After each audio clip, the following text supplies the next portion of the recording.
ആലപ്പുഴയിലെ CPM-വുമായി ബന്ധപ്പെട്ട ലഹരിമരുന്ന് വിവാദത്തിൽ കഴിഞ്ഞ ദിവസം ന്യൂസ് 18 പുറത്തുവിട്ട വാർത്ത സ്ഥിരീകരിക്കുന്ന FIR റിപ്പോർട്ടാണ് ഇപ്പോൾ പുറത്തുവരുന്നത്. CPM അംഗം രഞ്ജിത്ത് ആക്രമിക്കപ്പെട്ടത് മയക്കുമരുന്ന് വിൽപ്പനയ്ക്കെതിരെ സംസാരിച്ചതിലുള്ള വിരോധം മൂലമാണെന്ന് FIR ചൂണ്ടിക്കാണിക്കുന്നു.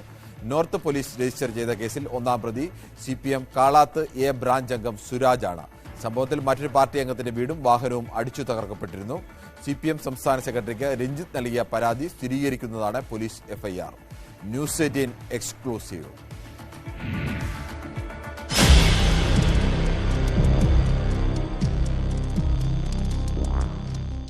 ആലപ്പുഴ CPM-ലെ പുതിയ ലഹരി ആരോപണം ശരിവെക്കുന്നതാണ് കേസിലെ FIR.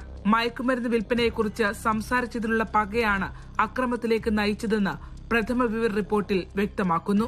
മുഖ്യപ്രതി CPM കാളാത്ത് A ബ്രാഞ്ച് അംഗമായ സുരാജാണ്. ജോജി, സുജിത്, ലിജോ എന്നിവരാണ് കേസിലെ മറ്റു പ്രതികൾ. രഞ്ജിത്ത് ആക്രമിക്കപ്പെട്ടതിനൊപ്പം തന്നെ കാളാത്ത് A ബ്രാഞ്ച് അംഗം ഉമേഷിന്റെ വീടും അടിച്ചു തകർത്തു. സംഭവത്തിൽ മഹിളാ അസോസിയേഷൻ യൂണിറ്റ് സെക്രട്ടറി കവിതയുടെ അമ്മയ്ക്കും അടിയേറ്റു.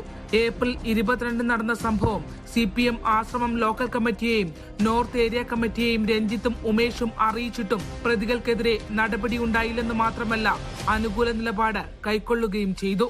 പരാതി പൂഴ്ത്തിയതോടെയാണ് ജില്ലാ നേതൃത്വത്തെയും സംസ്ഥാന സെക്രട്ടറി MB ഗോവിന്ദനെയും സമീപിക്കേണ്ടതായി വന്നത്.